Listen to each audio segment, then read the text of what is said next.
est que nous avons créé des systèmes qui ont perdu toute forme de compassion,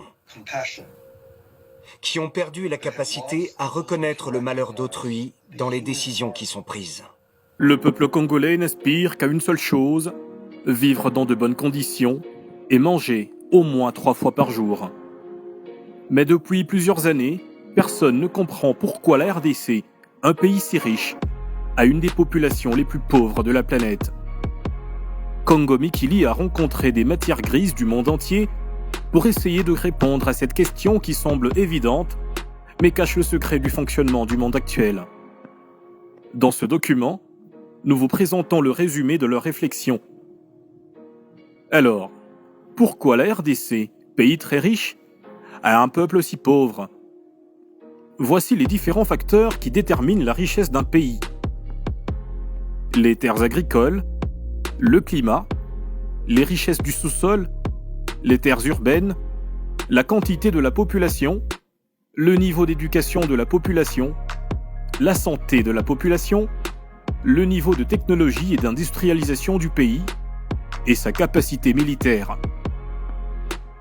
Seul bémol, la RDC manque cruellement un bon niveau d'éducation de sa population, de bons soins de santé, de technologie et d'industrialisation et d'une capacité militaire presque inexistante. Malgré un très bon climat pour l'agriculture et une grande quantité de main-d'œuvre humaine, nous n'exploitons pas nos terres agricoles et l'exode rural amène toutes les populations des villages dans les grandes villes où il manque cruellement de travail par manque d'industrialisation du pays. Comment alors les Occidentaux contrôlent nos richesses du sous-sol ? La malédiction des ressources naturelles, c'est ce genre de situation paradoxale constatée à de nombreuses reprises dans l'histoire moderne et antique. Des pays riches en ressources, mais pour qui cette richesse est synonyme de catastrophe. La financiarisation signifie que l'économie est de plus en plus centrée autour des marchés financiers. Et cela se manifeste de différentes façons. Il faut s'imaginer un trader en train de négocier des contrats à terme sur les matières premières, dans son bureau quelque part à Wall Street, à Greenwich, dans le Connecticut ou ailleurs. Cette personne est complètement déconnectée de ce qui se passe dans le monde réel. Il introduit une série de chiffres complexes dans cet algorithme qui va tout décortiquer et l'aider à décider du moment idéal pour acheter et vendre, sans jamais prendre en compte que la conséquence, c'est qu'une personne en Afrique meurt de faim ou qu'une famille au Moyen-Orient a besoin de chauffer sa maison. Les prix fluctuent énormément actuellement. Et cela n'est pas lié à une nouvelle guerre du Golfe ou à une crise financière massive. Recevoir l'alerte d'une possible hausse de prix avant votre concurrent vous permet d'acheter avant lui et de vous constituer un stock afin de minimiser les effets de l'augmentation à venir. Produits réels dans l'économie réelle, comme les maisons, le pétrole, le blé, et quasiment n'importe quelles ressources sont financiarisées et entrent sur le marché. Dans ce processus, ils sont étudiés sous toutes les coutures et leur valeur peut être amplifiée. Mais tout ça, ce n'est que de la fiction, parce que dans le monde, le nombre de maisons et le nombre de barils de pétrole est limité. Pourtant, les traders sont capables de spéculer à l'infini sur ces marchandises. Tant que nous ne dénoncerons pas l'instabilité des marchés, nous continuerons d'observer, suite à une hausse des prix, des mouvements sociaux en Afrique, en Asie et ailleurs dans le monde. Les Occidentaux ont digitalisé nos matières premières grâce à la bourse. Nous ne contrôlons pas les prix de nos matières premières sur les marchés boursiers. Des spéculateurs achètent des titres boursiers, stockent virtuellement nos matières premières pour essayer de les revendre plus tard et faire de gros profits. Vu que nous n'avons aucun contrôle sur les prix de nos richesses, ces spéculateurs peuvent manipuler le prix du coltan ou du cobalt à volonté et déstabiliser ainsi notre économie. Aujourd'hui, à Wall Street, ce sont des algorithmes par intelligence artificielle qui décident de la vie du Congolais.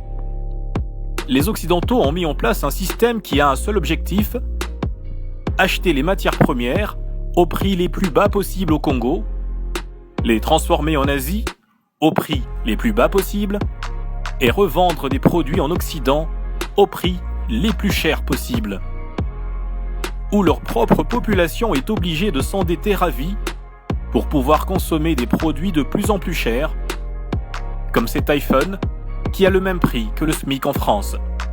Et que nous avons créé des systèmes qui ont perdu toute forme de compassion, qui ont perdu la capacité à reconnaître le malheur d'autrui dans les décisions qui sont prises. Et si nous ne résolvons pas ce problème, nous allons tous souffrir. Beaucoup plus que par le passé. Nous allons souffrir davantage.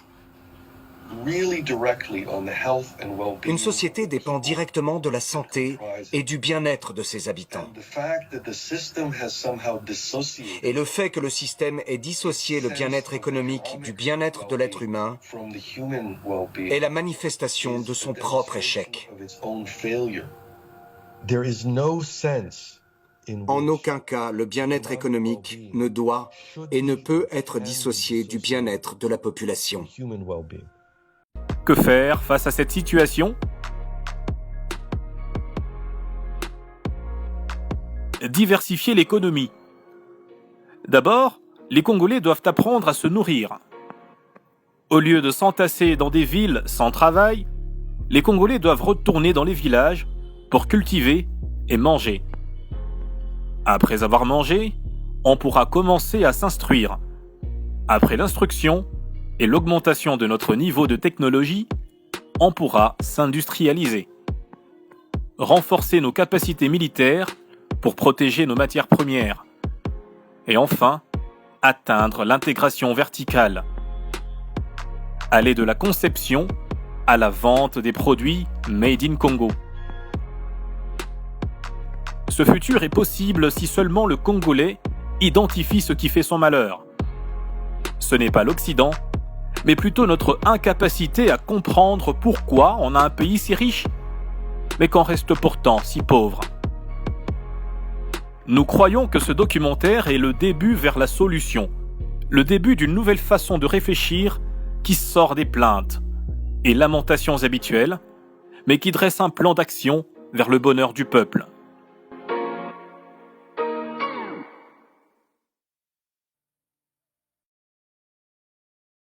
Konzo Force. You want to work 10 times stronger than usual, to do overtime, and have a happy couple.